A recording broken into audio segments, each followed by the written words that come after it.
Salut et bienvenue sur Équilibre Podcast. Moi c'est Équilibre. Je vous présente ce média qui a pour but de mettre en avant un choix éclectique d'artistes qui pratiquent leur art dans la rue à travers le graffiti ou d'autres formes d'expression.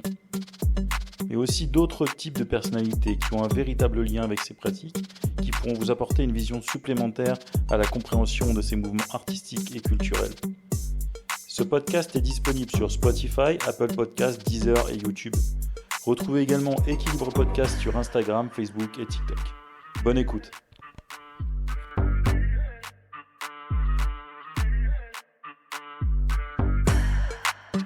Salut Vision.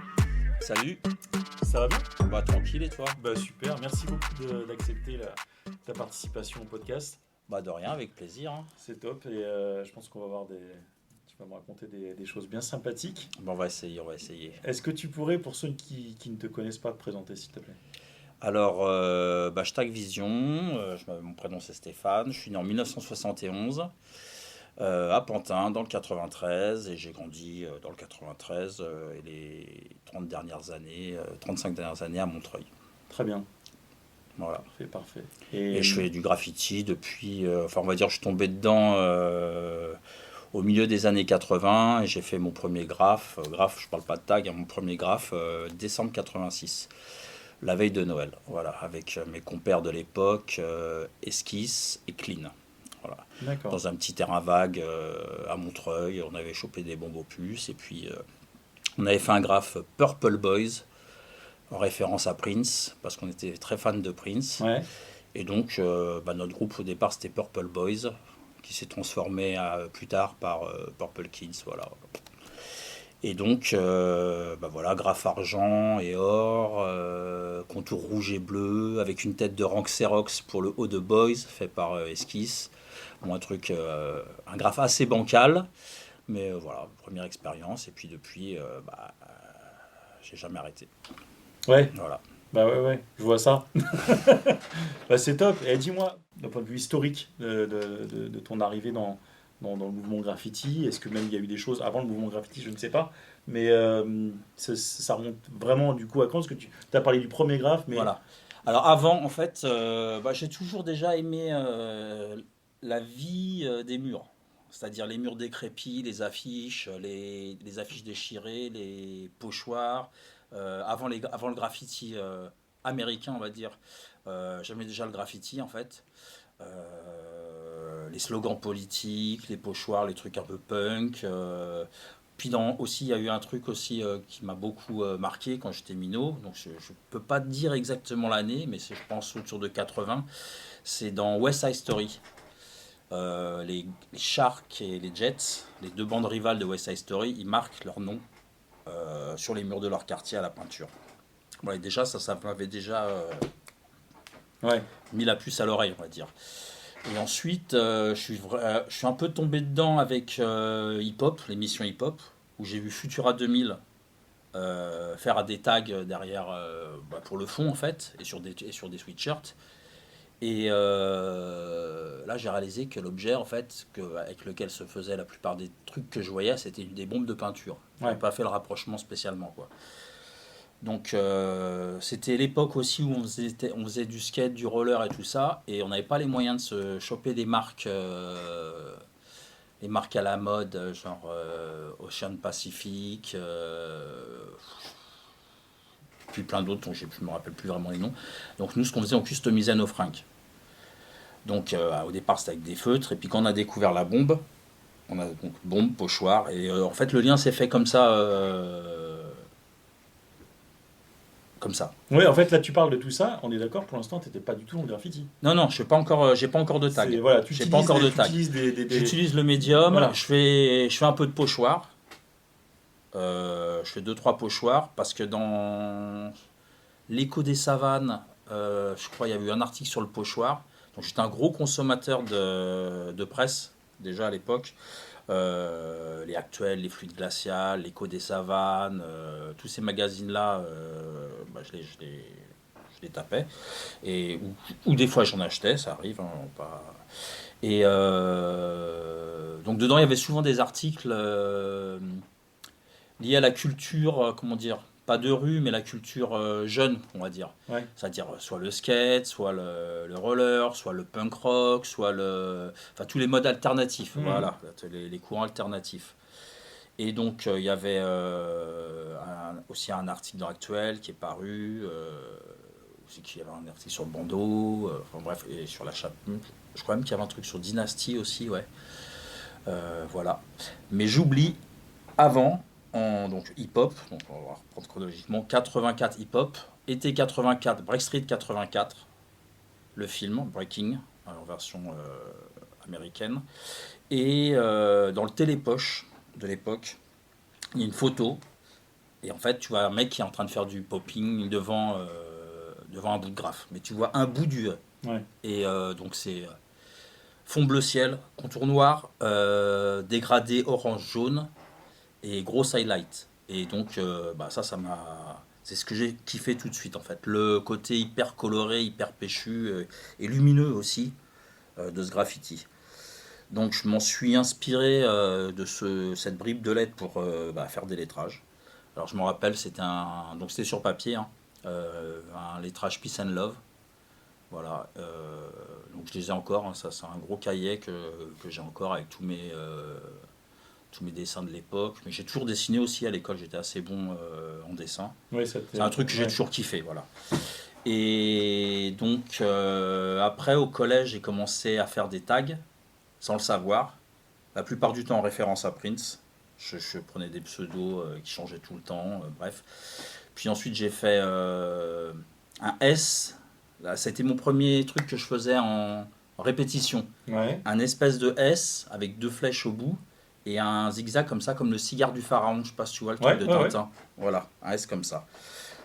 Et après, j'ai transformé ça en Sir Steve B, ce qui était un musicien, parce qu'à l'époque, c'était des vinyles, donc tu avais les crédits, tu vois, des musiciens et tout ça, et c'était un des musicos de Sheila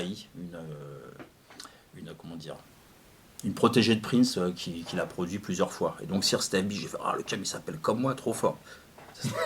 Donc voilà, ça sera mon Goethe, Sir Steve B. Puis quand même c'était long quoi. C'est long Sir Steve B. Donc j'ai fait, je passais à Sir One, rapetissé, et là, c'est à partir de Sir One que j'ai compris que c'était un tag, c'était ton nom, tu en avais un seul, et qu'il faut le faire partout, et que les trucs de 3 lettres que tu vois, c'est des groupes. La plupart du temps. Mais tout ça, tu l'as compris par toi-même ou tu l'as... J'ai compris, oui, tout. Ouais, ouais. Et enfin, on était en équipe. Je traînais beaucoup avec mon pote Esquisse, justement. D'accord, ce que j'allais te demander, voilà, c'est vrai que... Voilà. Ouais. Je traînais beaucoup avec mon pote Esquisse et on était là, donc je te dis, à saigner les crédits des pochettes, à s'échanger tout ce qu'on voyait, tout ce qui avait rapport avec... C'était vachement large, c'était aussi la culture US, tu vois. Ouais. Genre le hip-hop qui arrivait, comment dire, on appelait ça le fun, mais c'est les trucs freestyle, le vélo freestyle, le BMX, roller, d'accord. Skate. Moi j'étais pas BMX, c'était trop rush, BMX pour WAM. Et donc moi j'étais roller. Donc aussi on allait au Trocadéro. Donc j'ai vu aussi un peu des trucs là-bas, mais sans pour moi mettre de rapport avec le graffiti. Il y a des petits tags, mais on n'y allait pas pour ça. Voilà. Maintenant, quand je vois beaucoup d'interviews où je lis des trucs, moi j'ai pas connu j'ai pas ressenti ce rapport Trocadéro graffiti. Voilà. Je l'ai pas, c'est pas un truc que j'ai ressenti. Il y avait des petits tags sur les marches du Troca, mais pour moi c'était un côté freestyle, roller et skate. Pas du tout. Danse pour moi, aussi peut-être un petit peu. Un peu, mais c'est pas un truc qui m'a marqué. Les danseurs, je ne les ai pas plus calculés que ça, quoi. Parce que déjà, c'est pas un truc que je kiffe, la danse spécialement. Je suis pas du tout un danseur. Les disciplines du hip-hop que j'ai pratiquées, c'est graffiti et DJ. Et Peura et danse, zéro. Peura, j'ai jamais écrit une ligne. Après, plus tard, j'ai un peu touché d'écriture, à retoucher des lyrics de potes à l'époque du dancehall, mais ça, on y reviendra un peu plus tard. Ouais. Voilà. D'accord. Ok, ouais, donc là, t'es encore au collège. Ouais, je suis encore au collège, ouais. Encore au collège, et donc t'es avec tes potos de l'époque. Et est-ce qu'il vous est déjà... vous avez déjà un groupe, là tu m'avais parlé Purple Kids. Kids. Ouais. Donc là, c'est Donc- toujours en fait ce groupe C'est de ça, potes, c'est en ça, fait, c'est hein. les mêmes. Après, on a rencontré aussi d'autres graffeurs montreuillois, donc les TKR, qui eux déjà, pareil, même schéma. Eux, ils faisaient du freestyle, ils avaient des Posca, truc de ouf, tu vois, j'avais vu des Posca. Tu utilisais quoi, toi, comme Des Onyx, D'accord. des Onyx et des bombes, Ok. voilà. Parce qu'on a vite calculé qu'au plus, il y avait des bombes, en fait. Donc au départ, on était euh, tout au fond des puces, il y avait un mec qui faisait de la voiture et qui avait des vieilles bombes. Avant, ça c'est avant l'époque MJ Spray des puces, Ouais. le stand officiel qui vendait des bombes qu'on a saigné aussi, voilà, qui était notre fournisseur numéro un, avec qui on était très potes. Voilà. La musique que vous pouvez écouter, donc ça tournait, c'était quoi? C'était principalement, tu parlais de Prince. Prince, de la funk, du disco, de la pop, l'arrivée de la new wave aussi, le Peura après quand il est arrivé doucement, mais sinon beaucoup ce on appelle les black music quoi, les musiques noires américaines, même aussi bien du jazz, j'écoutais du jazz, de la soul, et puis après j'étais aussi inscrit à la discothèque de Montreuil, donc j'ai découvert le rock, Ouais. la musique, l'afrobeat, Fela, la bossa nova, plein de trucs. Donc je suis super ouvert niveau musique. J'ai aucun, il n'y a pas de genre de musique que j'aime pas, on va dire, à part le gabber et le transcore norvégien. Et à cette époque-là, est-ce que tu te rappelles un petit peu je sais pas, de l'ambiance qu'il pourrait y avoir? Enfin, je pense, parce que vous étiez quand même des gamins, comment, je sais pas, ta famille pouvait percevoir ça, comment ton entourage pouvait le percevoir? Est-ce que tu en parlais? Est-ce que c'était quelque chose de Bah très alors, personnel ou... non, j'étais assez. Alors, au début, j'aimais bien le fait d'être anonyme. Ouais. C'est le truc qui m'a plu au collège au début, quand c'était même pas encore des tags. C'est que tout le monde en parlait, parce qu'on était deux à taguer dans le collège. Donc, tout de suite, ça s'est vu, tu vois, dans les couloirs, les tables. C'est qui? Et toi, c'est une sorte de mystère et double identité. On kiffait trop ça, quoi. Et les fois où on faisait des sorties qui pouvaient être dans un terrain vague où on escaladait une palissade et on s'est fait serrer, aussi bien un tag, Madame allait me chercher au commissariat et elle était plutôt cool avec ça. Elle, le truc qui la faisait plus flipper, c'était le danger que je pouvais avoir. C'est-à-dire, après, par la suite, tu vois, elle s'inquiétait vachement quand elle voyait que je faisais des rails, du tromé, tout ça. C'est plus ça qui l'inquiétait que le côté illégal. Euh, le côté arty du truc, tu vois, parce que c'est quand même ma daronne a vu ça comme un mouvement artistique, tu vois. D'accord, elle Donc a elle compris était, comme ouais, ça. ouais, Ouais, elle a c'est bien. été, elle était vachement cool par rapport à ça, quoi. Et Parce qu'elle devait sentir aussi, je pense que tu t'épanouissais dans ce... ouais, et puis C'est pas moi j'étais un forcément- gamin, comment dire, assez speed, assez dynamique, tu vois. J'étais pas hyper actif parce qu'on disait pas hyper actif à l'époque quand j'étais enfant, mais on disait hyper kinétique. Donc moi j'étais hyper kinétique. J'ai fait des séances de relaxation, tu vois, pour Ouais. tempérer. Après j'ai connu le sport. J'ai fait un peu de sport dans ma jeunesse. Et après c'est le graffiti et la bédave. Non mais c'est vrai, qui m'ont canalisé. Ouais, Voilà. mais c'est bien. Et donc ça m'a permis aussi d'avoir un but, tu vois, parce que les études, ça m'a vite saoulé. Et ouais, je suis tombé à fond dedans, quoi. C'est-à-dire, on se voyait, on parlait graffiti, on faisait du graffiti, le samedi, enfin vendredi, samedi, dimanche, enfin, tout le temps. Toute ma vie a tourné autour de ça, quoi. Et c'est cette époque-là, donc tu étais avec tes copains, tu faisais tout ça donc, dans le secteur Montreuil. Voilà. Ouais, Montreuil. Et est-ce que tu avais un regard, on va dire, ou est-ce que tu as eu t'as des souvenirs de ce qui a pu se passer avec des rencontres avec d'autres gens dans Alors, le milieu du graffiti qui était au début un peu là? alors à partir en 88, je suis inscrit au LAP, vu que je me suis fait jeter de tous les collèges montreuillois. Le lycée autogéré de Paris, où il y a eu plein de graffeurs c'était un peu une école alternative. C'est-à-dire, c'est toi qui faisais ton emploi du temps, t'avais pas c'est toi qui faisais tes mots d'absence, enfin bref, le truc qu'il fallait pas me mettre là-dedans, quoi. Et donc, à partir de là, j'ai rencontré, donc à cette époque-là, j'ai rencontré Rest et le reste des TKV. Et donc, j'ai commencé à traîner avec eux. Eux, ils étaient dans le métro. Moi, je connaissais pas encore. D'accord. Non, moi j'étais sur l'eau de Montreuil, Ouais.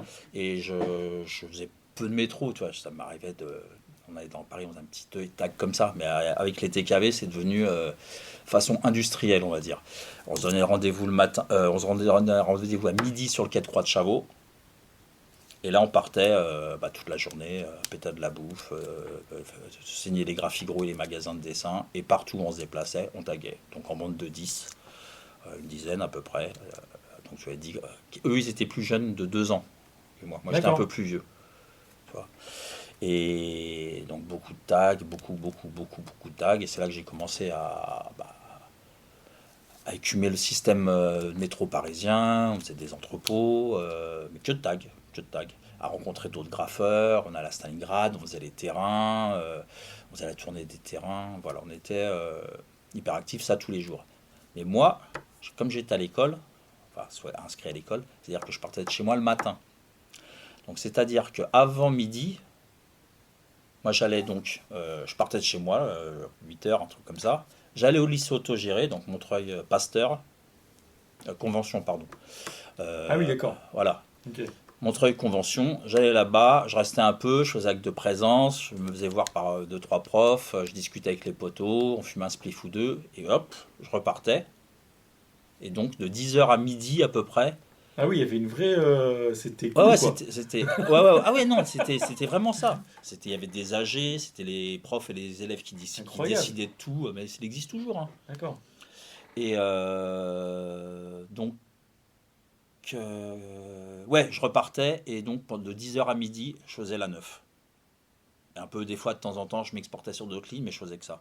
Je faisais des allers-retours, Mairie de Montreuil, Croix de Chavaux, Robespierre. Et donc là, ton blast, c'est toujours le même. C'était Sirouane encore. Sirouane, ok. Et donc, c'est à cette époque-là que j'ai changé pour Extase. Ok. Voilà. Extase, Sirouane, que t'écrivais comment? S-I-R, plus loin, O-N-E. Ok. Voilà. Mais j'ai arrêté du coup parce qu'il y avait un autre cire sur Paris.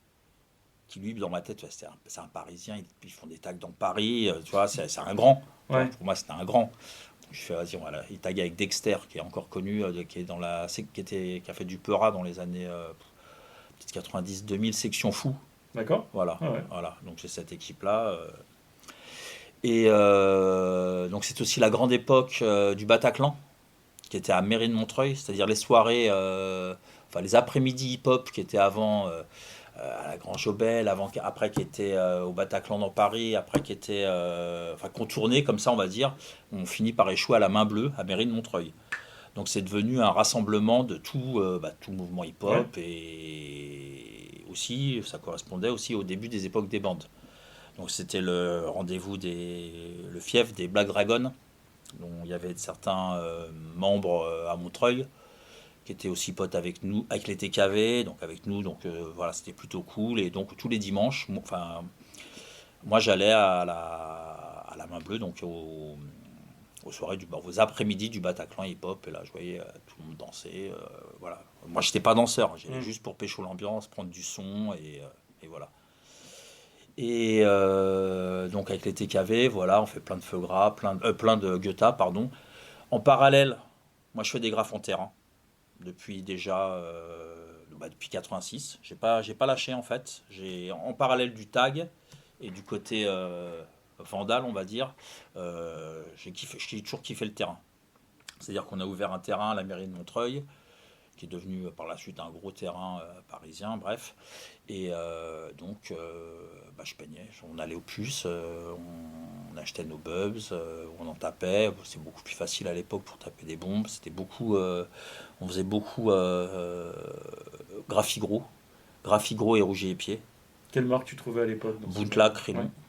Voilà. Ok. Qu'on combinait avec des Altona pécho aux puces, ou des après ça a été les Sparvar à partir de, que je dise pas de bêtises, 89, ouais, à partir de 89 on a eu le spot aux puces, donc c'était 6 bombes, c'était des Sparvar, 6 bombes pour 100 francs, et à force de le connaître, Pour 100 francs. ça fait 6 bombes 15 €, ça fait Ouais. ça n'a pas autant augmenté que ça. Ouais. Ça a augmenté, mais pas tant que ça. C'est du kiff, quoi. Ouais. Si tu compares par rapport à l'inflation sur le paquet de clopes et l'inflation sur la bombe, c'est pas du tout la même chose. Même si les bombes, c'est devenu rush quand même Ouais, ces dernières années. Mais non, c'est. Sans compter que, vu qu'on y allait tous les week-ends, le mec des puces est devenu notre pote, Ouais. vraiment. Donc, il nous surveillait pas. Tu vois, il n'était pas dans cette optique-là. Mm. Tu vois. Mais nous, on était des petits bâtards, je te dis franchement. On était super potes avec lui, mais son stand, on le saignait. On achetait 6 bombes, on en mettait 12 dans le sac. Voilà, même une fois, carrément, tellement on était down avec lui. Tu vois, le mec, le vendeur, je parle pas des patrons, hein, mais le vendeur, il était en situation irrégulière. Et je lui ai fait une lettre de oui, ça fait longtemps qu'il est en France, je le connais bien, il Ouais, ouais. travaille, nana, personne sérieuse, machin, bidule. Lettre de, pas recommandation, mais bref, pour étoffer son Ouais, dossier de bien sûr. naturalisation. Quoi, voilà. Et donc le mec était super cool avec nous. C'est à cette époque là-bas, comme autre vendeur, il y avait, comment il s'appelle, Momo de Polymex, Ouais. lui qui a commencé là-bas, au puce. Et puis voilà, donc c'était principalement, ouais, je te dis, Boomplac, Krillon, Altona, Sparvar, voilà, là on a pas mal Oui, t'as d'échantillons, une belle collection là. du Picolor, voilà.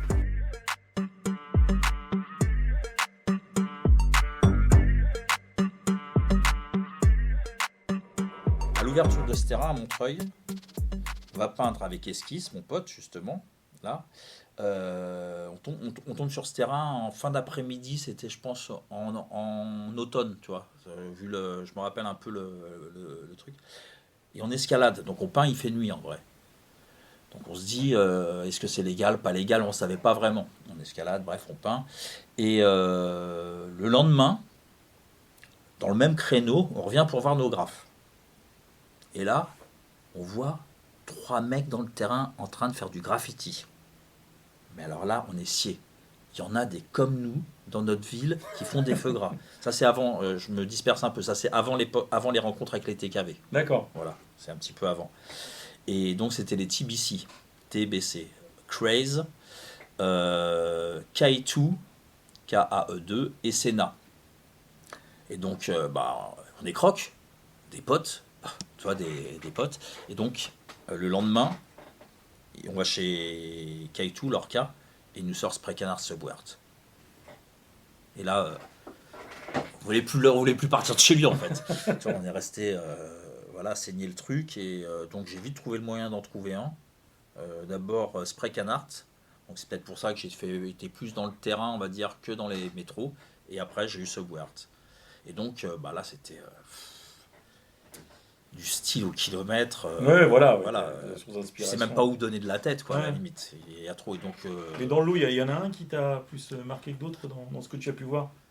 ouais, on va dire les graphes de bio, les graphes de Scheme, Sin évidemment,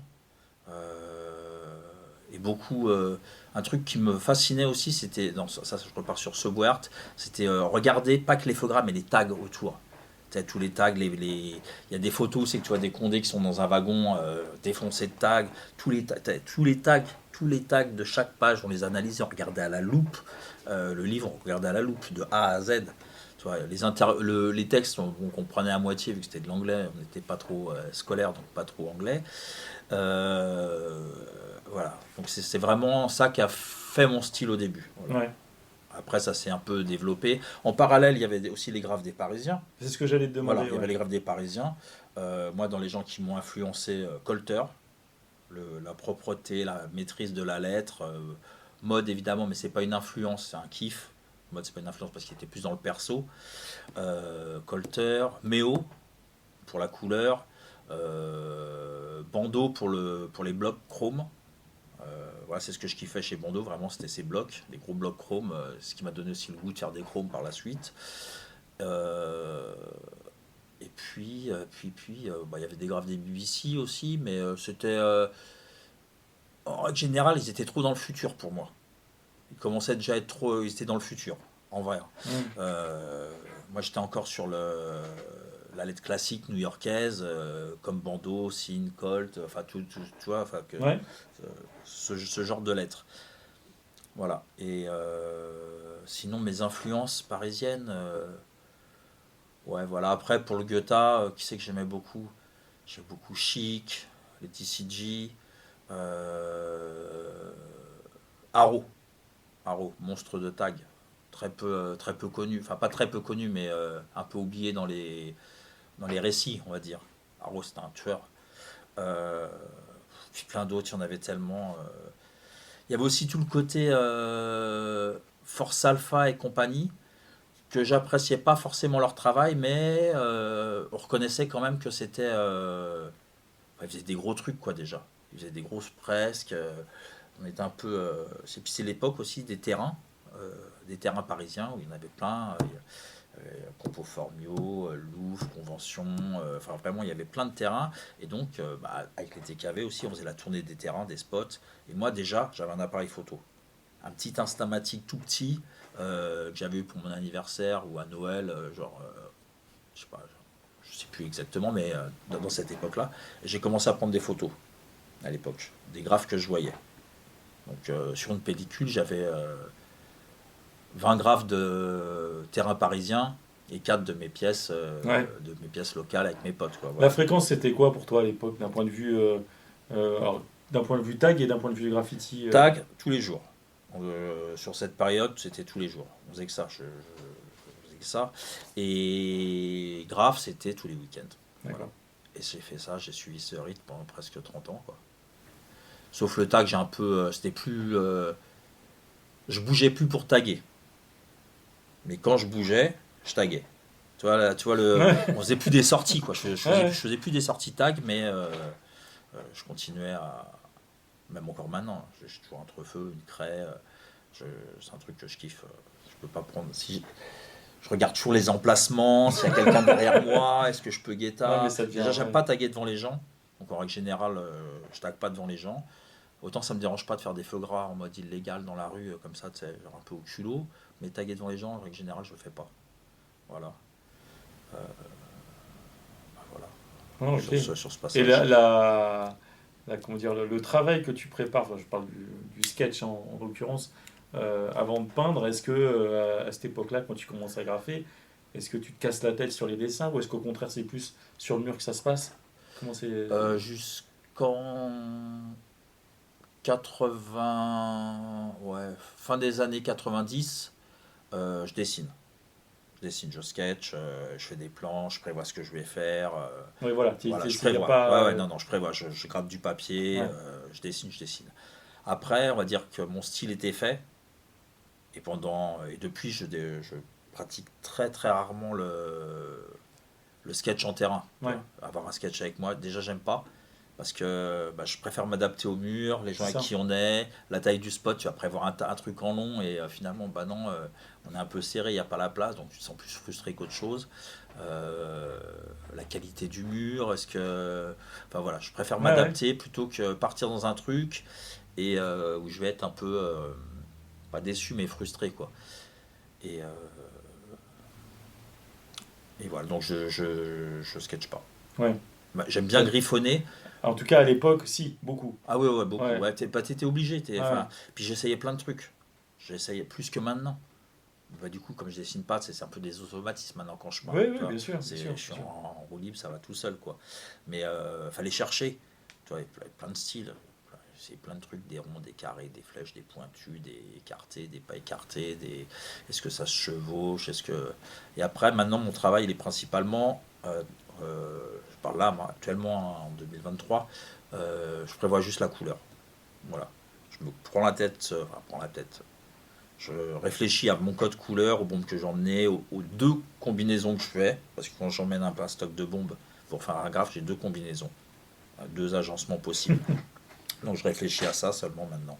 Et je dessine plus, je griffonne. Au pire, je vais griffonner un S, tu vois, sur un bout de papier. Je vais, il est pas mal. Putain, hop, je vais prendre le truc, je le regarde avant de... t'es arrivé dans le terrain, je fais, ouais, d'accord, donc dans ce style. Et hop, je vais partir, je vais construire le V dans ce style, le I dans ce style, le S dans ce style. Voilà, je vais construire d'après. Des fois, c'est même arrivé que ça soit juste une flèche. J'ai juste, elle est bien cette flèche, hop, putain. J'emmène le petit bout de papier dans ma poche, hop, et le feu gras, je le construis limite d'après la flèche, quoi. Voilà.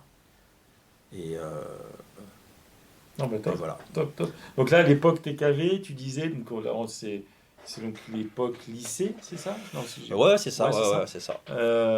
Donc là, on est plus dans une période où le Vandal prend une place plus importante que les spots graffiti, qui sont Vandal aussi, parce qu'il n'y a rien de légal dans les spots, même si Dans c'est... les terrains, tu veux dire? Ouais, voilà. Dans les terrains, Ouais, c'est posé, mais ça prend quand même plus de place. ça prend plus de Le tag, place. le tag. Et c'est après. T'es toujours avec ce blaze extase. Ouais. Jusqu'en. Qu'est-ce qui a fait que tu as trouvé ce blaze-là? En fait, c'est Hawk, SOSTKV, HOKE, donc Hawk, qu'il avait fait une fois comme ça, et au terrain de Croix de Chavaux, et puis qu'il avait jamais refait. Puis je lui ai fait, mais moi je veux changer de Goethe, tu me le donnes? Et puis bah ouais, je m'en bats les couilles, vas-y, prends-le. Et puis voilà, je l'ai pris. Donc lui, la première fois qu'il l'avait fait, c'était EKSTASE. Et donc moi j'ai trouvé donc direct plein de variantes, XTAZ, ECSTAZE, EKSTAZE, enfin bref, il y a, je crois que j'avais compté 18 ou 19 façons différentes de l'écrire. Voilà. Impeccable. Et donc beaucoup de graphes, beaucoup de tags avec ça. Et puis donc c'est aussi une époque où on fait des sons de système. D'accord.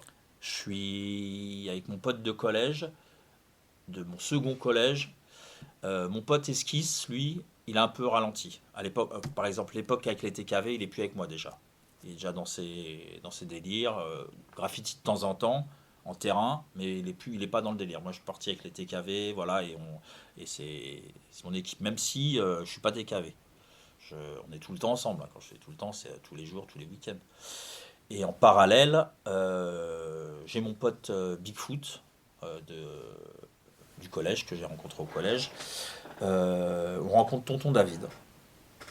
Non, d'abord on rencontre, par rapport au dancehall, je parle là, on rencontre Dag TKR, qui nous fait écouter Poupa Leslie, Yellowman, bref, le dancehall, le début du dancehall français et le dancehall déjà établi jamaïcain. Donc on commence un peu à se lancer là-dedans, à kiffer, et de fil en aiguille on rencontre Tonton David, qui habitait Montreuil à l'époque. Et donc on se lance dans le délire des sons de système. À fond, on est tous les week-ends dans Sonde. Il y a Bigfoot, il y a une espèce de sono dans son sous-sol en fait. Et donc on répète Azrock et Gabin et plein de gens de passage comme Nutty, David, les Sai Sai, bref, plein d'artistes dancehall viennent répéter. Donc à cette époque-là. C'est quoi l'année? 91-92. D'accord. Voilà.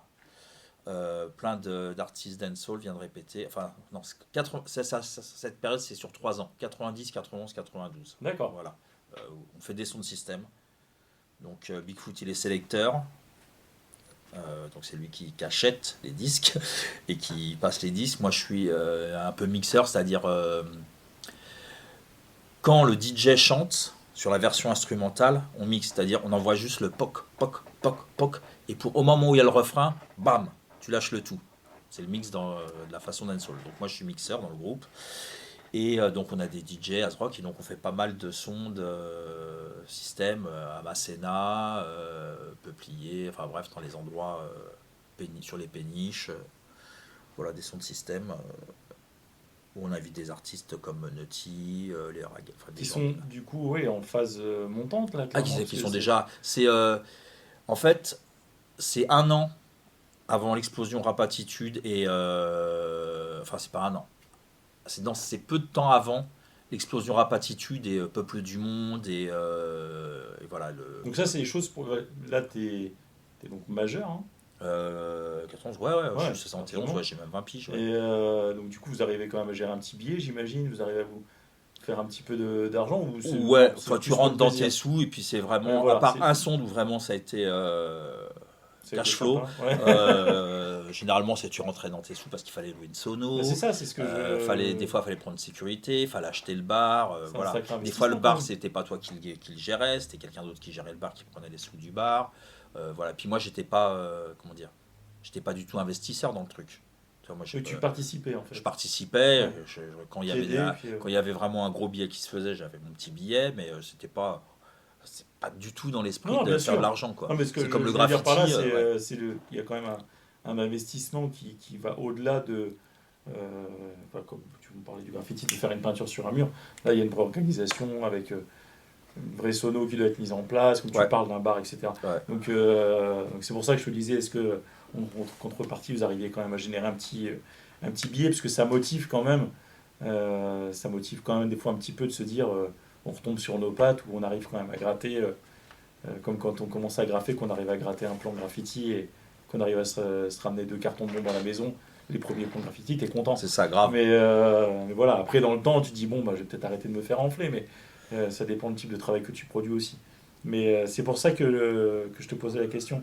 Donc l'époque sous système, en fait, tu greffes aussi à ça du graffiti ou... Ouais, bah ouais, je fais les flyers. D'accord, ok. Je fais les flyers, pas spécialement que de nos sons, tu vois, des sons de gens qu'on rencontre, comme les ragas de force.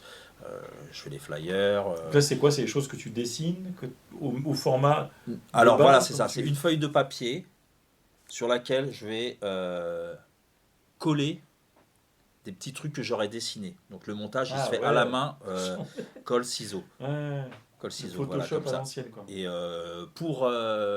on avait voulu faire avec Esquisse, on avait fait un tract à deux, un flyer à deux, et on avait voulu mettre des petits logos des petits feux gras, tu vois, dans le truc. Mais c'était impossible à dessiner un mini feu gras pour, tu sais, la taille d'un flyer. Bah oui, oui. Donc on avait été dans un magasin de photocopieuse, réduction, photocopie, réduction de la réduction, réduction de la réduction de la réduction, voilà, et on avait collé nos petits Excellent. machins, mais c'était ça, c'était vraiment Ouais. du, ouais, je te dis, Ouais, ça bricolait, quoi. ouais, c'est c'est vraiment bien. du Mais de toute façon, bricolage. tu deviens créatif. Hein, On avait essayé de faire un fanzine aussi, mais quand je dis un fanzine, il y avait eu un exemplaire, c'est même pas un numéro, Oui. c'était un exemplaire. Tu sais, on était trop contents, on avait fait notre fanzine de 4 pages qui mélangeait tout, hein. Il y avait tout, il y avait tout, c'était n'importe quoi. Bref. Et donc à cette époque des sons de système, donc je traînais beaucoup avec Rest, Psy aussi. Et donc Psy suite à comment dire, une histoire de graffiti, en fait il s'était fait balance par hérésie pour une histoire de train. Il fait un mois de prison, je crois. Ouais, il fait un mois de prison. Et donc, quand il ressort, on fait les OC. Voilà, Outlaw Crew. On décide D'accord. de former ce groupe qui a pour but de tout faire. C'est-à-dire du terrain, des tromées, des trains, des autoroutes, du chrome, enfin vraiment tout. Faire du perso, des scènes. Nous, un graffiti artiste, alors, je dis graffiti artiste maintenant, mais on n'emploie pas ce mot, quoi. Un graffeur, on disait graffeur, Ouais. doit savoir tout faire. C'est-à-dire du peuflo, du guetta, de la fresque, du perso. Voilà. Donc dans ce groupe, il y a qui? Il y a Rest, Meda, Psy et moi. D'accord. Voilà. Par la suite, on va faire rentrer d'autres gens au Et fil donc des là, années, on est très en peu. 92. Ouais. Voilà, 91, 92, ouais. Voilà, donc on fait plein de graphes. Vraiment, ça devient, il y a plus de session métro.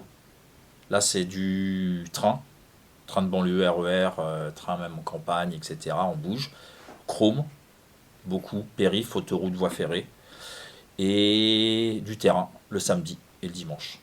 Donc le truc, c'était vendredi Semaine soir. complète. Ah ouais, vendredi soir, Chrome. Samedi après-midi, terrain. Samedi soir, Chrome. Dimanche après-midi, terrain. Ou les photos aller prendre les l'ensemble. photos voilà, du week-end. Voilà. Et ça, on a fait ça pendant 80. À raison des fois 5-6 graphes par soir, quoi, en Chrome. Ouais. De 92 à 96 peut-être. Voilà, 4 ans de hyper intense, Outlaw Crew. Il y a The Key qui nous rejoint dans les OC à partir de 1993. 92, ouais, 1993, je pense, un truc comme ça. Sur la même époque, moi je me casse les jambes en novembre 93. Ouais, je me casse les jambes en novembre 93, c'est Les ça. jambes. Les deux jambes, ouais. Putain. Talon d'un côté, tibia de l'autre. Waouh. En passant par la fenêtre de chez Rest, pour gagner 5 minutes. Accident con, 3 mois de chaise roulante, bref. Ah ouais.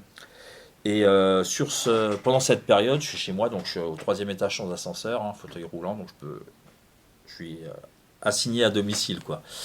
Et j'ai une sortie par mois avec les ambulanciers qui viennent me chercher, qui me descendent, tu vois, qui me descendent les 3 étages pour aller faire les radios de contrôle à Bichat. Donc c'est une période où je dessine beaucoup. Et je tombe sur une photo d'un graphe Vision qu'on avait fait avec Esquisse, rapport à la marque de skate Vision Streetwear. puis je sais pas, j'aime bien le blaze. J'en fais 1, 2, 3, 4. Et quand je commence Cooper Marché, j'ai 70 graphes, 70 sketchs, mais sketch couleur. Ah ouais, Ouais, sketch couleur. Bah ouais, j'ai que ça à foutre de prêt mes à journées. poser quoi. J'ai que ça à foutre de mes journées pendant Ouais. 3 mois dessiné. Et donc là, je commence à faire vision. Principalement en chrome, en illégal, parce que tout en bloc, c'est assez efficace, assez lisible. Pendant une période, mes graphes vision, je les signais encore extase. C'était genre un alias, tu vois. Mais pas les alias qu'on utilisait sur les tromés ou sur les rails ou sur les trains pour brouiller les Ouais. pistes. C'était un truc, voilà, c'était officiel, quoi. C'est vision, extase, il y a les deux. Et puis petit à petit, ça me faisait chier de faire des graphes extase. Je sais pas pourquoi, ça m'a saoulé. Donc je faisais que des visions. Je continuais à les signer extase. Pendant 2-3 ans, je continuais à les signer extase. Et un jour, je rencontre un cum. Je sais pas, il commence à me parler et tout. Et puis il me dit, donc vision, nanana, vision, nanana. Mais extase, ça existait même plus pour lui. Les seuls gens qui m'appelaient extase, qui me connaissaient sous ce nom et qui même m'avaient vu le parcours, c'était des gens du début, Ouais. du tout début. Il y a encore des gens qui m'appellent extase, encore maintenant, des potes il y a 35 ans, quoi. Et donc là, je commence à faire vision uniquement. Voilà, après, à partir de décembre, enfin à partir de janvier, janvier 95 à peu près. D'accord. Voilà. Et donc, petite anecdote, quand on m'enlève mes plâtres, au bout de 3 mois, moi j'ai qu'une envie, c'est peindre. Tu vois. Donc le lendemain, qu'on m'enlève mes plâtres, j'ai pas marché pendant 3 mois. J'ai fait un peu de rééduc, tu sais, c'est des attelles, en fait, c'est-à-dire qu'ils me les enlevaient pour faire de la rééduc. D'accord. Donc je décide d'aller peindre avec Psy, à, je sais pas, peut-être 800 mètres de chez moi, tu vois. Donc j'y vais avec les béquilles, avec des béquilles, hein, clac, clac, clac, je vais peindre. Et en fait, je savais pas, dans les chevilles, tu as des disques graisseux, ou enfin, je sais pas quelle matière, qui n'avaient pas été écrasés pendant 3 mois. Et donc là, à la fin de la session peinture, j'avais mes mal, mais je pleurais en fait, toi, de douleur et tout. Et Yopsa, il se foutait de ma gueule, il fait, toi, je t'avais dit d'attendre un peu, je t'avais dit, t'as voulu faire le malin, ah, Yopsa, t'avais raison. Ah. J'ai mis j'habitais à 800 mètres, hein, j'ai dû mettre 3 quarts d'heure pour entrer chez moi avec les béquilles, tellement, tu sais, je faisais 3 pas, j'en pouvais plus, je m'asseyais par terre et tout, c'était vraiment horrible, quoi. Bref, après, j'ai arrêté pendant une petite semaine. Et après, j'y suis retourné, quoi. Mais j'ai fait bien la réduc, comme ça, je pouvais vite aller reprendre. Ah ouais, Ouais. des fois, il faut écouter le médecin. Ah. Mais c'est vrai que c'est des fois l'envie qui prend le dessus, puis comme tu as rangé ton frein pendant... Ouais, c'est ça, j'étais à un moment frustration donné, pendant 3 mois. Tu voyais le rendu en papier, tu disais Grave, sur un j'avais mur. trop envie de les faire. Bah ouais, ça va être Trop splendide, envie. quoi. Donc non, c'est... Donc en fait, est-ce que là, on est... Non, on n'a pas encore passé, j'imagine. Vraiment la période, on va dire, un peu faste, parce qu'on est dans les années 90, donc c'est quand même Ouais. une période où ça charbonne sec. Ah ouais, le graffiti, il est là. Il y a eu un creux. Pour toi, tu veux dire? Non, pour en général sur la Ouais. scène, où il y a très peu de... Ça, c'était perdu, tu vois, genre... je suis pas sur des années exactement, mais je dirais vers 89, tout le monde taguait. Il y a vraiment beaucoup de tags. Et après, de 89 à 95, enfin 80, je sais pas. Il y a eu une période où c'était calme, quoi. Où il y avait plus, et nous, on a continué, quoi. Et après, il y a la seconde génération, enfin pas la seconde, il y a la nouvelle génération qui est arrivée. Et là, Paris a pris cher. Les métros, les RER, ça prenait cher. Voilà, c'était... le graffiti a pris je sais pas, on est peut-être passé de 1000 à 10 000, tu vois, au niveau des graffeurs. C'est un truc de... C'était... ouais.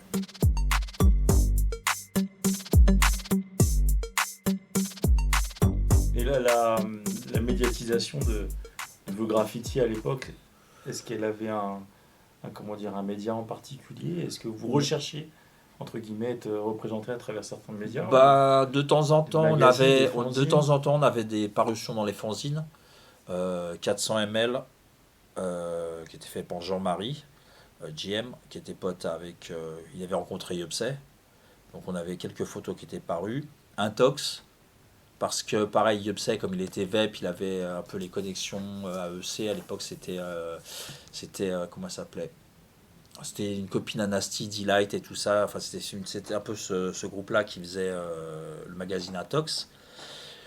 Donc on avait quelques parutions dans Atox. Et dans les autres fanzines, on va dire peu.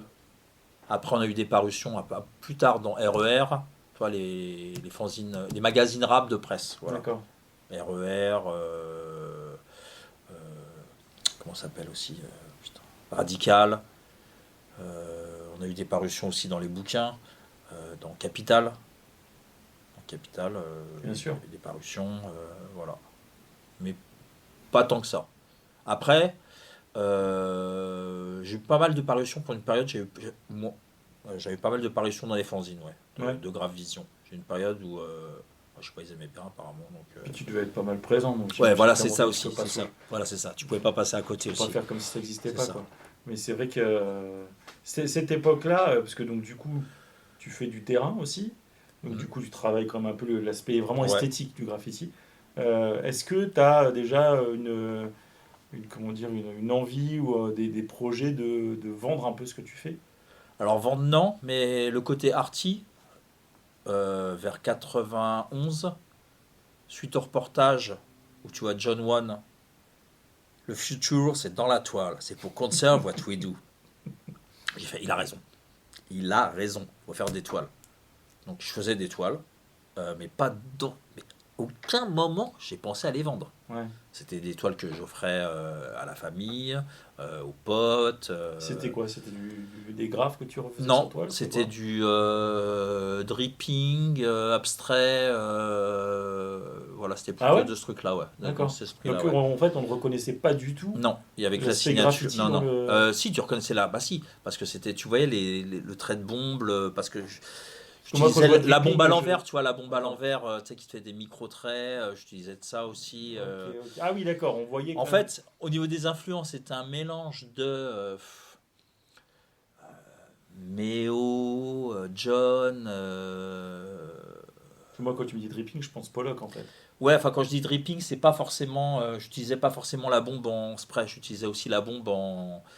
Ça, je mettais dans des petits récipients, dans les bouchons, et je faisais des petites coulures comme ça, parce que le format, moi, quand j'ai commencé à faire des étoiles, j'ai jamais dépassé un 60 par 60, un 60 cm sur 60 cm. Toi, c'est des petits trucs. Ou alors des planches en bois, ou des trucs comme ça. Bien sûr. Ouais. Voilà. Mais non, mais toile, c'est toujours... En fait, quand j'ai fait de la toile, j'avais envie d'amener autre chose que ce que je faisais sur mur. Ouais. Tester des techniques, de la peinture.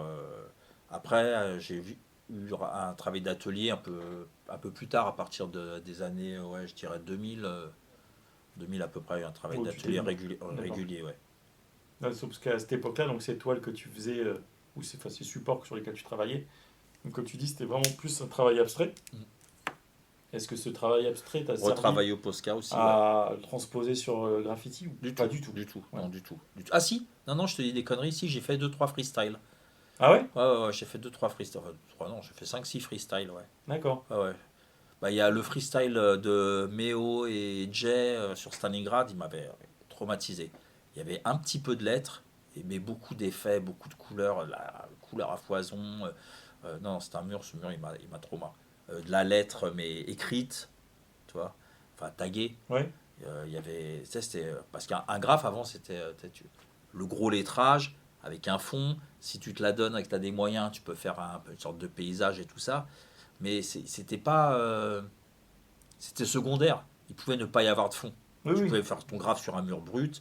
Et voilà, ça marchait très bien. Et là, c'était différent. C'était graffiti, mais sans être forcément des lettrages. Voilà.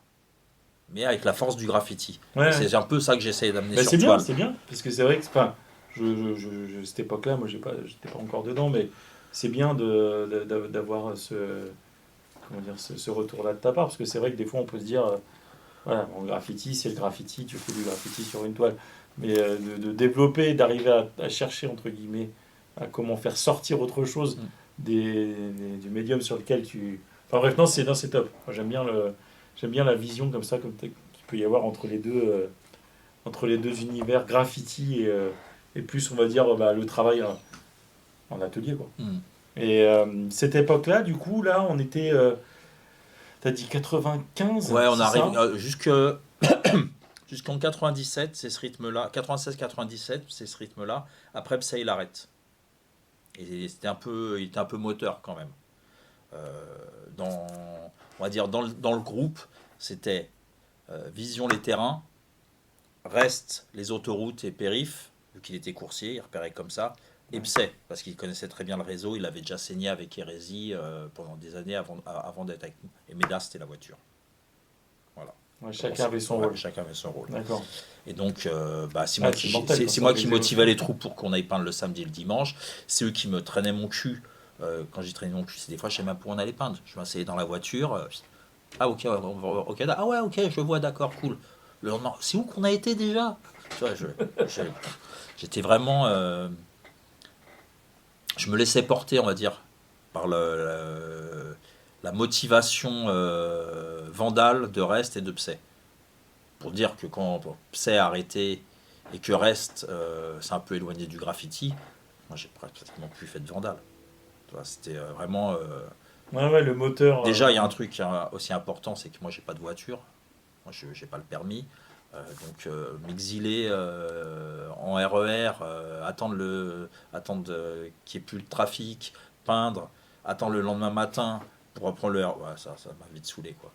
J'ai fait une fois ou deux et puis voilà. Donc après j'ai peint beaucoup seul autour de Montreuil, c'est-à-dire faire des spots plus ou moins tranquilles quand même.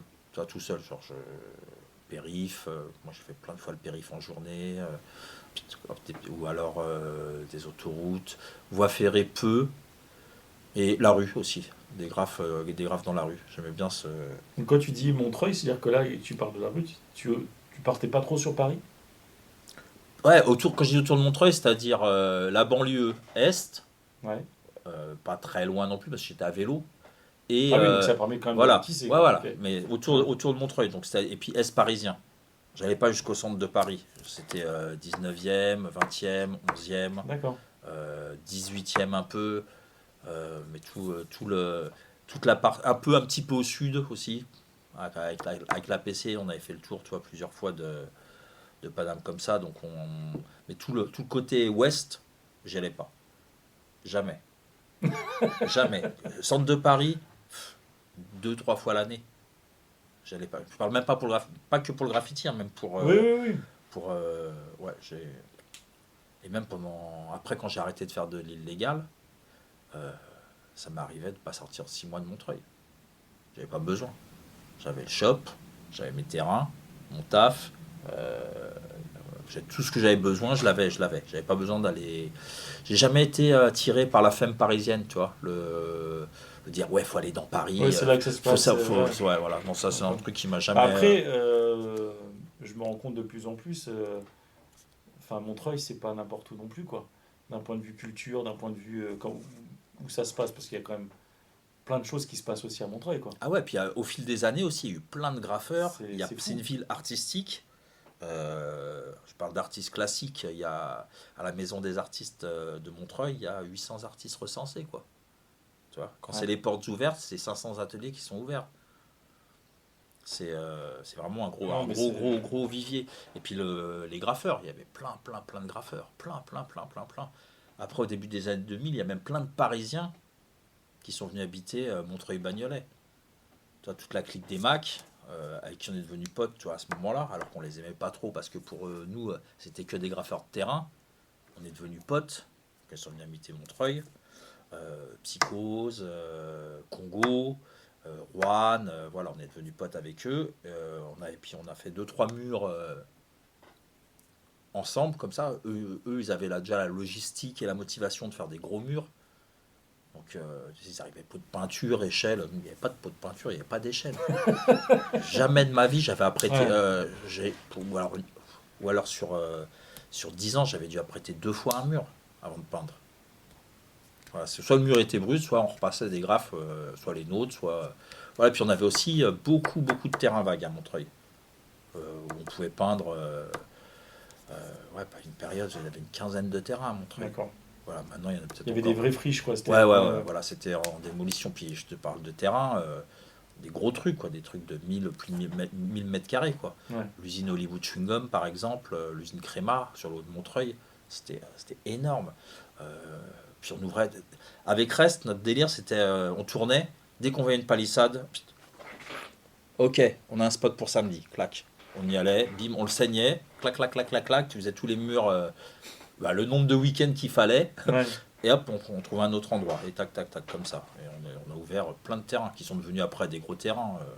Le terrain de Lannou, tu vois, où il y avait le clash avec le Big Red avec la 8-6, là, tu vois, ce fameux mur, là, voilà, Clash Mac, Raw. Voilà, il y a plein de spots comme ça.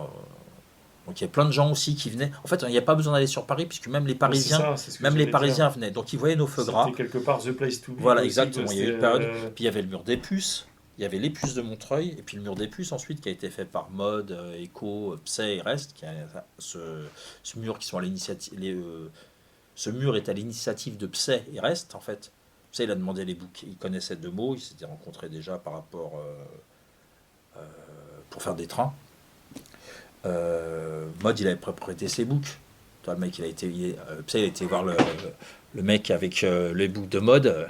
Est-ce qu'on peut faire ça sur votre mur? Vous nous donnez l'autorisation? Ouais, pas de souci. Clac, ok. Voilà. Et c'est comme ça que ce mur s'est fait. Et puis, il y avait vraiment plein de spots à Montreuil. Non, mais c'est pour ça, je pense qu'aussi, il y a des gens qui ont eu intérêt à leur époque de sortir et de bouger dans d'autres contrées parce qu'il ne se passait pas forcément grand-chose chez eux. T'as été bien loti, entre guillemets, à Montreuil, quoi. Et c'est encore le cas, d'ailleurs. Ah oui, il y a encore pas mal de spots. C'est une au-delà ville des qui a spots, je toujours trouve été... qu'il y a toujours cette espèce d'ambiance. Et puis il y a une tolérance aussi. Il ne faut Sûrement, pas oublier qu'on est dans une ville de gauche, c'est communiste. Donc il y a toujours, la mairie elle a souvent fait appel à nous pour des manifestations ou des trucs comme ça. Ils sont assez cool. Puis en fait, tu pars dans la rue à Montreuil, même encore maintenant. Si personne ne dit rien aux keufs, les keufs ils passent, ils s'arrêtent pas. C'est pas un truc. Il y en a tellement partout qu'ils sont même pas dans le délire de savoir si c'est légal, pas légal. Si on les appelle pas, ils se prennent pas la tête avec le graffiti. Bon, sauf si tu es en train de faire des gros tags fat cap sur des façades propres, évidemment, mais je parle en tant que graphe. Tu es en train de faire un graphe dans la rue à Montreuil, si personne ne les a appelés, ils ne s'arrêtent pas. Normalement. Donc moi, ce que je faisais, j'allais faire mes graphes. La rue principale, l'artère du bas Montreuil, qui s'appelle la rue de Paris. En fait, je sais pas, on avait compté une fois avec Rest, il y avait 110 stores. Tu vois, 110 stores. Donc, moi, j'habitais à 2 pas de la rue de Paris à cette époque-là. Donc, je me levais à 6h. Et de 6h à 7h30, à peu près, je prenais ce créneau-là et j'allais faire des graphes rue de Paris. Les keufs, ils passaient. Pas de souci. Une fois, même, ils sont arrêtés, clac, derrière moi. Donc, j'entends derrière moi les 4 portières qui se claquent. Je ne me retourne pas. Je continue à prendre. Je suis en train de faire un gros store rue de Paris. Le graphe, il fait 5 mètres. C'est vraiment un gros feu gras. Il s'arrête et tout. Ah bonjour, t'es super cool et tout. Ah bonjour. Hein. Qu'est-ce que tu fais? Je fais, voilà, alors en fait le garage est fermé, donc j'ai l'autorisation du mec, mais là j'ai pas le papier sur moi, mais tenez, genre direct, voilà ma carte d'identité. S'il y a n'importe quoi, voilà, vous avez. Mais de toute façon, on voit la keufette, on voit bien que c'est pas illégal parce que c'est joli. Ouais, voilà mademoiselle, vous avez tout à fait raison. Et hop, et ils partent. Non, franchement, j'ai fait faire une quinzaine de pièces rue de Paris sans jamais avoir un souci, quoi. Il y a une tolérance, je pense qu'il y a une tolérance qui s'est faite. À un moment donné, il y avait du vision, quoi, sur. À un moment donné, la rue de Paris, je la contrôlais. Après, petit à petit, il y en a qui se sont fait sauter, il y a des trucs qui ont été démolis. Montreuil, ça a beaucoup changé au niveau de l'architecture. Tout ce qui était friche et tout ça, ça a été construit. Tout ce qui était loft, tu vois, un peu usine abandonnée, ça a été racheté et lofté par les bobos. Voilà. Donc ça a beaucoup changé, mais on arrive quand même encore à avoir beaucoup de spots, mais qui sont plus éphémères. Ouais. Là, je te parle des spots, des fois ils duraient 3-4 ans. Maintenant, ça dure 1 an. Ouais. À part certains terrains qu'on a encore, qui ont 30 ans presque. Le terrain d'aventure que j'ai ouvert que je dise pas de conneries, en 92, qui fonctionne encore, et le Papa Poule, qui est un parc à la limite de Vincennes, où il y avait la série Papa Poule, une série des années 70 D'accord. qui passait sur Antenne 2. Et en fait, c'est le pavillon de cette. C'était un père qui était avec ses 4 filles. Et ça se passait dans un pavillon dans une rue montreuilloise. Et en fait, le pavillon a été cassé.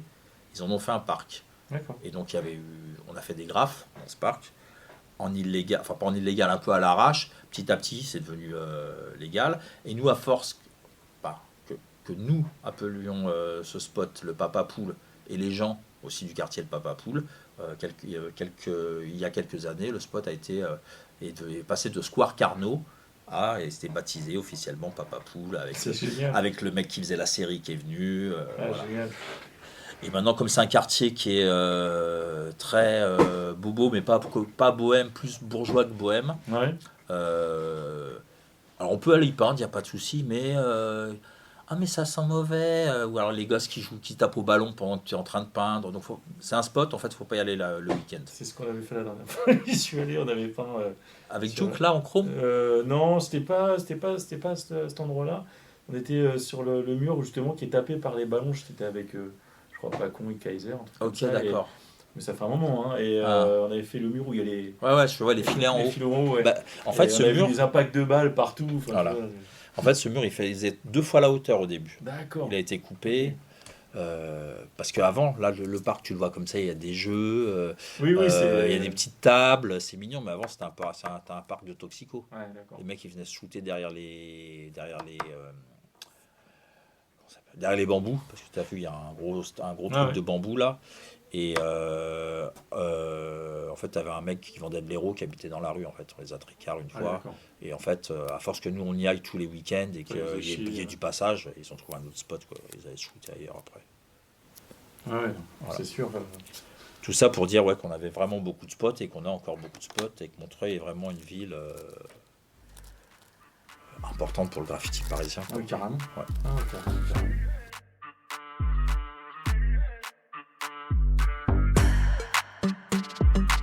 Ouais, là on arrive en 2000, donc 2000, ouais. on rencontre les Macs D'accord. et on s'aperçoit qu'il y a plein de graffeurs parisiens qui habitent Montreuil. Donc Disco, Seibi, Popov, plus des petits jeunes qui commencent à Montreuil. Et donc on décide, enfin, Lost et Rest refont un graphe MCZ. Non, écrivent MCZ dans leur graphe. MCZ, c'est un des premiers groupes de graffiti montreuillois fait par les précurseurs des TKR. Voilà, mais c'est vraiment un des premiers trucs montreuillois. Et donc on reprend ce groupe, Montreuil City Zoo. On le baptise comme ça. À l'époque, c'était Montreuil Chauve-Souris. Je sais pas pourquoi ils avaient pas mis un S à Chauve-Souris. Peut-être parce que le groupe MCS existait déjà. Enfin, je ne sais rien. Bref, et on reprend ce groupe à l'initiative de Rest et Lost. Et donc, comme on traîne beaucoup avec Congo, on fait rentrer Congo, Popov, Psy, Seibi, Disco. Il y a quelques 132 qui habitent Montreuil, comme Nisso et Soclac. Et puis on les fait rentrer aussi. Il y a toute la jeune garde montreuilloise qui arrive, Aureus, Lufia, Smoé, Chicha, etc. Plein de gens. Donc on se retrouve à une vingtaine. En fait, à peu le près. groupe il grossit très vite. Voilà, mais sans prendre non plus tous les graffeurs montreuillois. C'est un groupe qui représente Montreuil, mais qui n'a pas la prétention de vouloir regrouper tous les graffeurs montreuillois. C'est plus une association de potes qui sont et chacun venait de groupes différents, tu vois. Il y avait les OC, les Top, les CMP, les MAC, 156, voilà, c'était ça regroupait plein d'individualités différentes. Est-ce que vous avez eu une volonté commune de faire certaines choses d'entrée de jeu ou pas? On a fait 1 ou 2 gros murs. Après, ça c'est un peu, comment dire, c'est un peu baissé de motivation. Il y a pas mal eu des petites histoires entre certains membres des MAC, donc qui étaient aussi MCZ. Donc il y a eu plusieurs gens qui sont partis, dont Psycho et Popov. Puis il y avait d'autres gens qui étaient aussi là, qui taguaient beaucoup. Ral, il y a eu. Qui c'est qui taguait? On a perdu des soldats aussi, des potes qui sont morts. Bach, Lazrock. Tony, enfin bref, voilà. Et donc maintenant, c'est plus un noyau dur une douzaine de personnes. Donc on a un fil commun de discussion. Et dans ce noyau dur d'une douzaine de personnes, on est 5-6 à peindre très régulièrement. Voilà. Ouais. On reste tous potes, hein. Il y a plein de gens qui sont rentrés au fil des années. Comme ça, Rude, Justy, enfin voilà, il y a plein de gens qui sont rentrés dans le crew. Et donc ça reste un groupe de potes en fait. Plus que de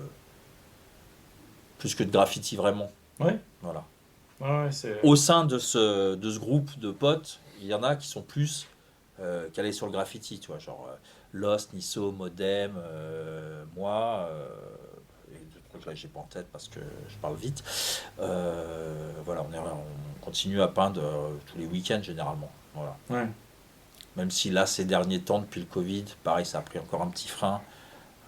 Il y a certains trucs qui ont été freinés. Voilà. Et comment dire là on c'est début 2000, l'association entre guillemets Voilà. constitue le MCZ. L'activité vandale, tout ça, c'est toujours. Ouais, on en fait. Il y a le côté de vouloir représenter, dès qu'il y a un groupe comme ça qui est fondé, bien souvent. Alors, on essaie d'envoyer du pâté un peu. Donc au début, ouais, on fait des sorties chrome, alors jamais tous ensemble. Mais à chaque fois, c'est des noyaux de 5-6, Ouais. tu vois, voilà. Au début, c'est comme ça. Au début, il y a plein de chromes qui se font. Et maintenant, c'est plus le cas du tout. Presque plus personne fait d'illégal. Tu vois, là, enfin, à part quelques-uns. On va dire sur un groupe de 20, il y en a 4 qui font de l'illégal. Non, c'est un groupe de terrain, on va dire. Voilà, on se réunit. Puis la moyenne d'âge aussi. Hein. La moyenne d'âge, c'est 40 piges quand même. Même s'il y a des plus jeunes, même s'il y a des plus vieux. Voilà, c'est comme la plupart sont darons, ou famille, ou taf et tout ça. Donc c'est plus l'organisation est plus la même. Bien sûr. Le temps où on se réunissait à 15 tous les week-ends, qu'on était tous ensemble tout le temps, c'est révolu. On est ensemble par le fil de discussion, on va dire. Voilà, chacun fait un peu ses trucs dans son coin, même si de temps en temps il y a des trucs qui se font par binôme ou 3 ou 4. Voilà. Ouais, bien sûr, bien Voilà. sûr. Mais ça reste. Ça s'est calmé, enfin ça s'est pas calmé, mais c'est moins intense qu'à l'époque. Quoi. Voilà. Ouais, ouais. Et il n'y a plus de sortie dans l'esprit de défoncer. Quoi. Le côté vandale s'est perdu. En revanche, j'ai le souvenir comment dire, d'un son à l'époque, début 2000. Alors, est-ce que c'était les MACI qui faisaient de la musique, ou est-ce que c'était vous, ou est-ce que c'était les deux? Du coup, j'arrive plus à me rappeler d'un son où on entendait du coup OCM, CZ, MAC. Alors ça, c'est Pige. C'était on va dire, le manager des Mac qui faisait aussi du son. Et oui, il reprend les. C'était à l'époque de la sortie de la tape, de la cassette True Mac, C'est ça, association de la True School et des Mac, exactement. parce qu'ils étaient branchés les deux gros murales. Donc ils ont décidé de faire une association pour faire des trucs encore plus gros, et donc dont la vidéo. Et donc à la fin de cette cassette, il y avait plein de morceaux d'artistes montreuillois ou pas, genre dont Pige. Et effectivement, il cite OC, MCZ, Mac et tout ça, ouais. Et vous parce que tu es parti donc aussi sur un travail à travers le dancehall, tout ça, une période de ta vie. Est-ce que c'est des choses que tu as continué en fait? Non, La la musique. musique, non. Non, j'écoute beaucoup de musique, mais j'ai jamais été. Travailler Non, en non, collaboration non, avec des non. artistes musicaux. Ah oui, alors ça, par contre, ouais. Faire des covers, des fonds de scène, des affiches, des trucs comme ça, ouais. Ouais, ça. Aussi sur Montreuil ou c'était un peu exporté ce travail-là? Principalement Montreuil, des fois un peu des trucs de Paris, mais principalement des artistes montreuillois ou des événements montreuillois. Ouais. Ouais, d'accord. Et comme je te dis, j'ai une période où vraiment je bougeais pas du tout. Donc même au niveau des connexions, j'avais pas de connexion parisienne. Toutes mes connexions, c'était Montreuil. Ouais. J'allais pas dans les vernissages, j'aimais pas ça. Tu vois, si une expo, même encore maintenant, si une expo me plaît, t'as peu de chance de me voir au vernissage. Oui, tu passeras tranquille quoi. Soit je passerai tranquille, soit je passerai. Généralement, je reste 20 minutes. Tu vois. Je fais le temps d'aller à. Enfin, je dis bonjour à tous les gens que je connais, que je rencontre. Donc je discute 3 minutes. Je vais voir l'expo, je fais le tour de l'expo, bim, et je repars. Voilà. Généralement, c'est 20 minutes, 30 minutes. Mais il y a des gens, ils sont choqués, même mes potes. Ils font, mais on était en train de boire un coup dehors et je me retourne, t'as disparu. Je fais, ça y est, je me compte. Quoi. C'est pour ça que. Peut-être pour ça aussi que j'ai. Enfin, pas pour ça aussi, mais comme j'étais à vélo, tu vois, j'étais indépendant, t'es tout seul. T'as une voiture, tu prends quelqu'un avec toi. T'as un scooter, tu prends quelqu'un derrière toi. Tu vois, moi, je bouge électron libre, quoi, tout seul. Au revoir. Non, mais ouais, c'est bien. Mais c'est vrai que tu as eu aussi, comment dire, ce travail-là, ce que j'ai pu comprendre, vu qu'on s'est rencontrés dans une circonstance particulière à Auxerre, un travail à travers le fait de faire des ateliers aussi, de faire participer les enfants, j'imagine. Ah, j'ai fait. Pardon. Et donc, du coup, voilà, c'était un peu l'idée de la question, de savoir comment tu as aussi réussi à travailler au final dans le graffiti, je pense qu'on peut dire ça, en tout cas à travers, je sais pas, un truc d'association ou... Alors, j'ai jamais voulu me professionnaliser. J'ai jamais eu envie que ça devienne un job, en fait, le graffiti. Je prends toujours cet exemple, mais aller dessiner des croissants sur une boulangerie, même pour 200 balles, c'est un truc qui me gave. Ouais. Généralement, je prends les plans où je suis libre de faire ce que je veux. Et les toiles, c'est tombé un peu comme ça, le fait de les vendre, quoi. Sinon, j'ai fait beaucoup d'ateliers avec des jeunes, j'ai fait beaucoup de jams, de festivals, mais ça, c'est pas payé, ou très rarement. Mais j'ai jamais vraiment eu envie que ça devienne mon business principal, on va dire. Moi, j'ai un taf à côté, je suis animateur en maternelle depuis 30 piges. La bonne planque, voilà, je fais un job qui est cool avec des gosses qui sont cool, dans un quartier qui est cool, qui me laisse plein de temps libre pour venir à l'atelier, voilà, peindre. Je finis tôt, moi à 13h20 j'ai fini de travailler, hein, à part les mercredis, les vacances scolaires là où je bosse 10 heures, mais c'est qui me laisse plein de temps libre. Mais toute ma vie ça a été comme ça. J'ai jamais aimé les contraintes en fait. Et bosser pour quelqu'un, faire du graffiti, c'est un peu une contrainte. Tu sais, j'ai plein de potes qui font de la maille et qui vivent du graffiti, et ils peignent plus. Ils peignent plus en terrain. Ils peignent très, très, très souvent, mais tu peins que pour des jobs, des missions, des performances, voilà. Et j'ai jamais eu envie que ça devienne ça, quoi. J'ai toujours eu envie de garder ce côté liberté dans le graffiti, quoi. Et ça veut dire qu'aujourd'hui, tu vends pas ton travail? Alors je le vends, mais je suis dans aucune galerie. J'ai jamais de ma life démarché une galerie. Je vends par internet. Voilà. Pendant une période, tu sais, j'avais alors une période où c'était un peu où ça marchait bien, on va dire. Au début, l'explosion du street art et donc de la vente du graffiti sur toile, ça marchait bien, mais j'étais pas assez, comme je te dis, j'étais pas assez business pour continuer dans cette voie-là. Quand c'était facile et que tous les plans tombaient comme ça, je les prenais. Ouais. Mais par la suite, quand il a fallu continuer à sociabiliser, à aller voir, à chercher les plans et tout ça, moi j'ai arrêté. Ça m'a gavé. Donc c'est pour ça que je vends très peu de toiles.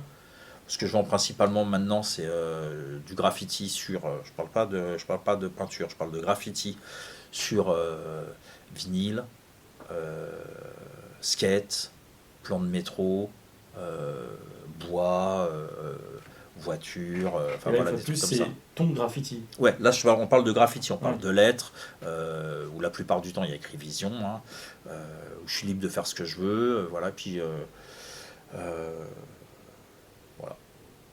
Non mais c'est bien parce que c'est vrai qu'il y a des fois un petit peu entre guillemets l'envie, et je pense qu'il y a beaucoup de personnes qui écoutent qui se reconnaîtront là-dedans, de vouloir quand même se dire, parce qu'on l'entend aussi, les gens qui peuvent dire ah tu devrais essayer de machin, c'est un job, tu te poses la question, tu dis peut-être que je vais faire du graffiti, qu'est-ce que je vais faire, et en fait pour moi le plus simple c'est de réussir à être entre guillemets heureux et bien dans ses baskets par rapport à ce que tu vas faire. Si demain tu veux vendre du graffiti, peu importe ce que tu veux, fais-le, mais viens pas essayer de nous dire qu'au final derrière ça ou ça c'est pas bien. Faut assumer sur quoi on part, et ce que tu fais toi, je trouve ça vraiment super de réussir à te dire voilà, ce que je fais c'est ce que je veux faire moi, c'est mon graffiti, c'est mon style, et je ferai pas autre chose parce que de toute façon j'ai pas envie de faire autre chose. Et c'est vrai que c'est chacun sa démarche en fait. Il y a pas de mauvaise démarche pour moi, hein. Ouais. Il n'y a pas de mauvaise démarche, mais après c'est vrai que c'est intéressant d'avoir quand même quelqu'un comme toi là qui propose des choses qui lui sont vraiment c'est perso, c'est ce que je te fais, c'est Mm. de moi. Il n'y aura pas à part un faussaire. Ouais. Il y Et aura encore, pas- c'est compliqué quand même. En fait, il y a aussi eu un truc qui a fait que mes ventes de toiles et l'intérêt des galeristes et du monde de l'art pour mon travail s'est atténué. C'est que je n'ai jamais été identifiable. C'est-à-dire que j'ai toujours fonctionné par série. C'est-à-dire sur 15 toiles, je vais faire un truc, ça va me saouler. Hop, je vais refaire 10 toiles d'une autre série, ça va me saouler, je vais faire autre chose.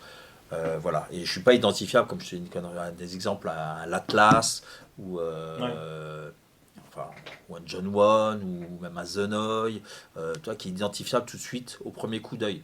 Tu sais, moi toi il y a un galeriste qui est venu une fois dans mon atelier, il me fait vous êtes combien ici? Bah, je suis tout seul. Il me fait ça c'est toi et ça c'est toi. Je fais bah ouais. Il fait mais c'est complètement différent.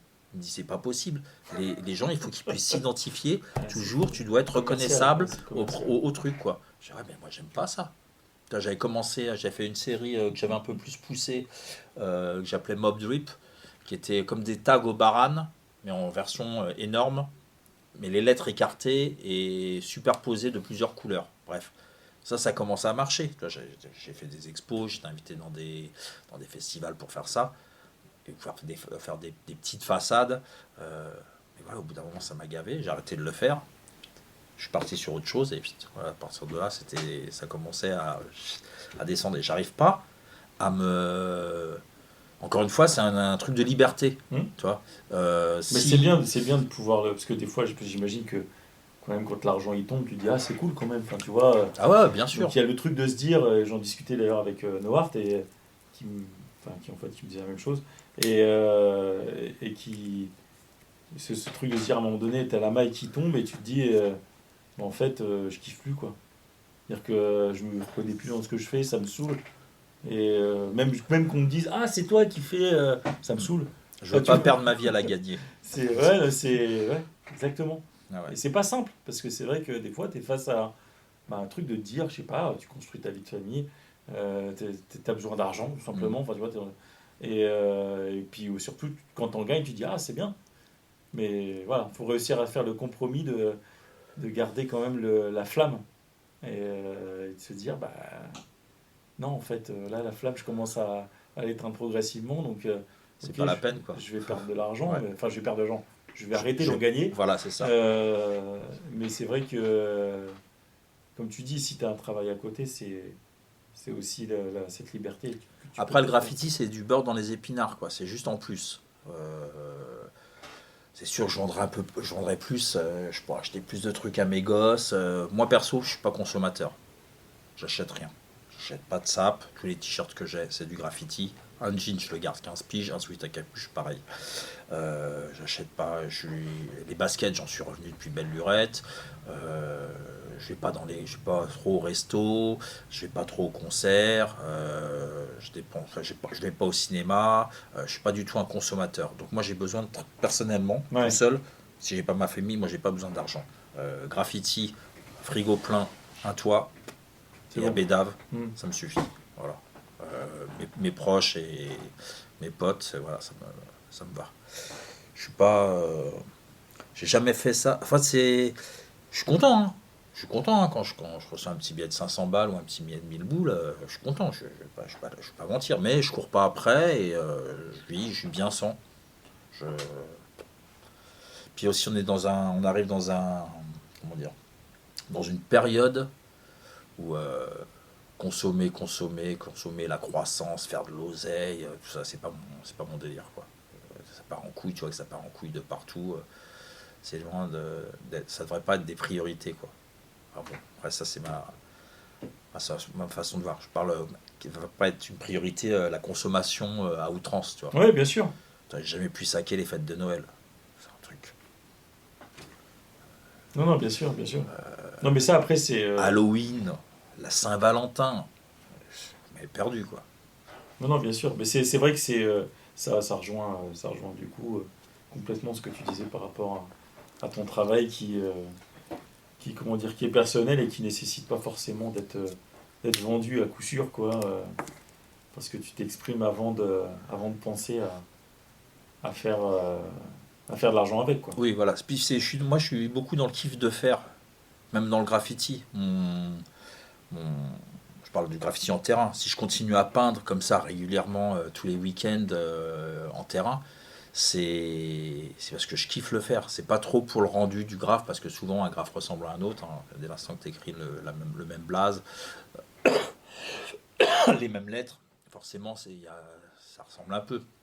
Les graphes se ressemblent. C'est même pas le côté créatif qui me plaît dans le graffiti. Le côté créatif, je le mets dans l'étoile, essayer des trucs différents et tout ça. On me reproche souvent, ouais, tes graphes se ressemblent, tu fais toujours la même chose.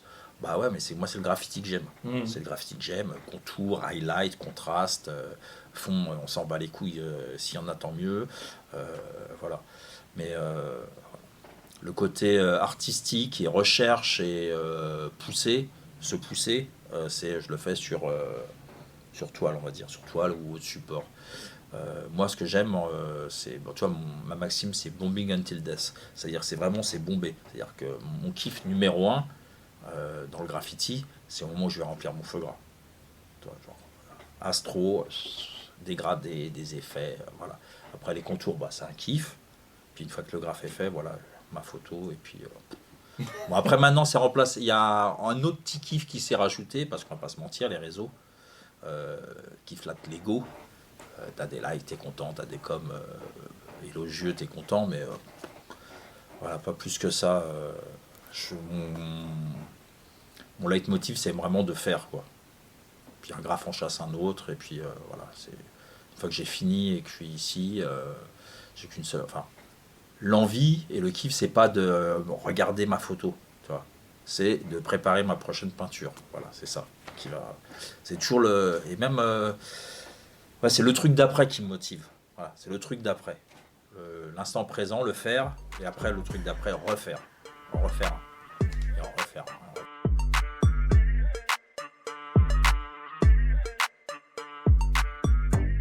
T'es jamais lassé de graffer en terrain, enfin. Alors, ça m'est arrivé là, il n'y a pas longtemps. Il y a 2 mois. Non, il y a cet été en fait. Voilà, c'est cet été. Je m'en suis rendu compte. J'emmène des bombes en vacances. Comme je fais à chaque fois, tu vois, partout où je vais, j'emmène des bombes. Puis j'ai pas envie de peindre en fait. J'ai pas eu envie de peindre. Je suis revenu. J'avais fait un plan avant, genre fin mai, début juin. J'avais récolté un gros stock de bombes. Alors généralement, je te les saigne en 15 jours, hein, quand je fais un plan comme ça. Et j'avais plus envie de peindre. Et je me suis aperçu que c'est comme l'appétit. Moins tu peins, l'appétit vient en mangeant aussi. C'est-à-dire que tu peins, tu as envie de peindre. Tu t'arrêtes. Et j'ai plein de potes comme ça, je dis, mais je comprends pas pourquoi tu viens pas peindre ce week-end. Tu sais, mais vas-y, viens. Et je comprends que moins tu peins, moins tu as envie de peindre. Et j'ai aussi compris, j'ai aussi réalisé que c'était pas une obligation. Et qu'il y avait d'autres choses à faire le week-end. Tu vois, pour moi, le week-end, depuis que j'ai 15 piges, c'est le graffiti. Ma meuf, ça a été clair dès le début.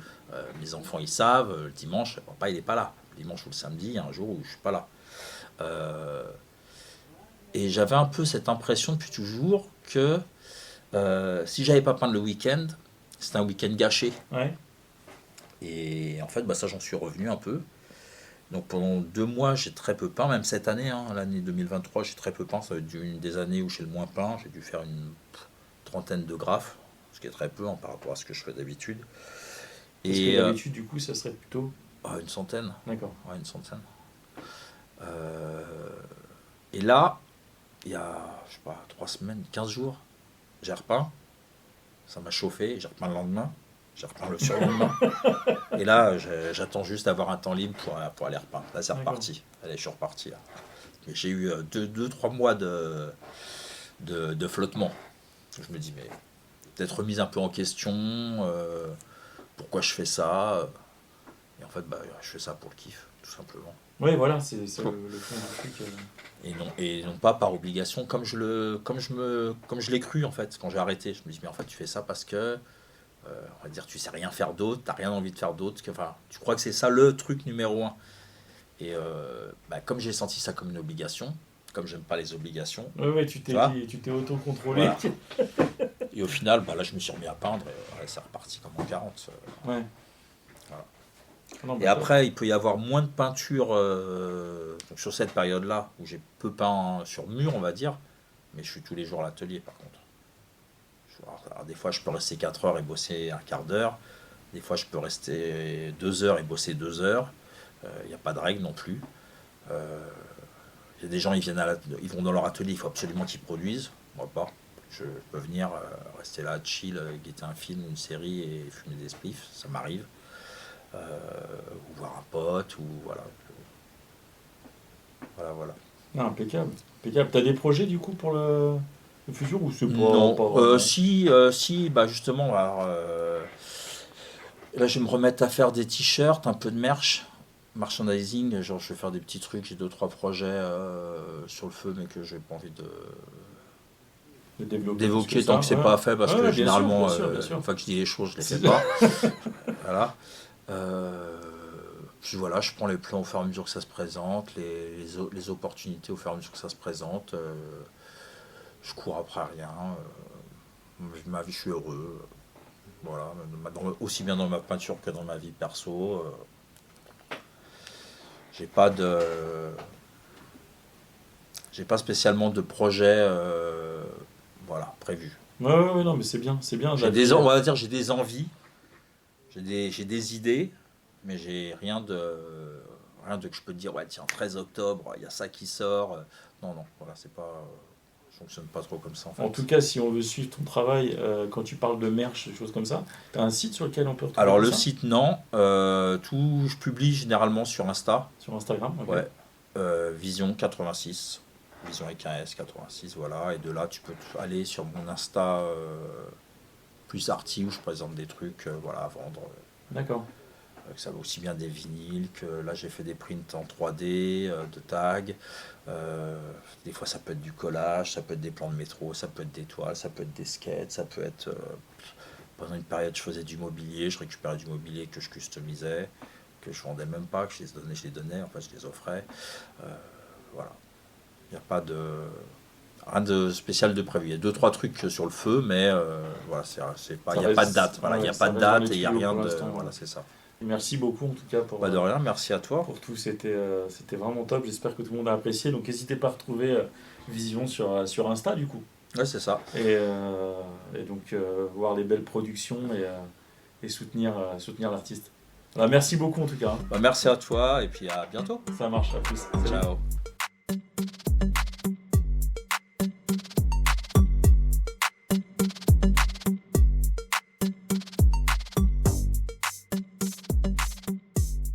Salut, t'es bien sur le répondeur d'Équilibre Podcast. Merci de laisser un message après le signal sonore. Ouais, Kill Vision à l'appareil. Une petite anecdote à rajouter comme ça.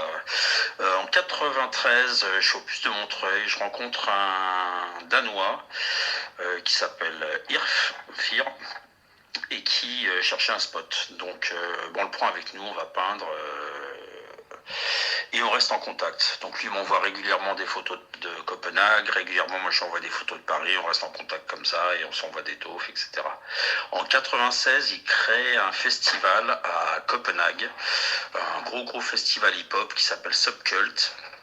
Il y a toute la crème du hip-hop new-yorkais. Donc il y a les Rocksteady Crew qui sont là, t'as Quick, t'as Pink, t'as Scene, t'as Terror 161, Boogie Down Productions, évidemment t'as tous les Danois de la scène locale, Saab, Bates, Rennes, etc. Et donc là-bas était aussi invité Rap, Kitag Evans à l'époque, et Fizz Venise. Et on se connaissait pas à Paris, on a fait connaissance là-bas. Et donc on a passé une semaine en alternant entre panel sur les trains, sur les S-Train danois, et peindre au festival et qui fait les concerts, les soirées, etc. Voilà, c'était vraiment un bon truc. Et Andreas Hirf, c'est devenu un ami avec qui je suis encore en contact plus de 20 ans après, quoi.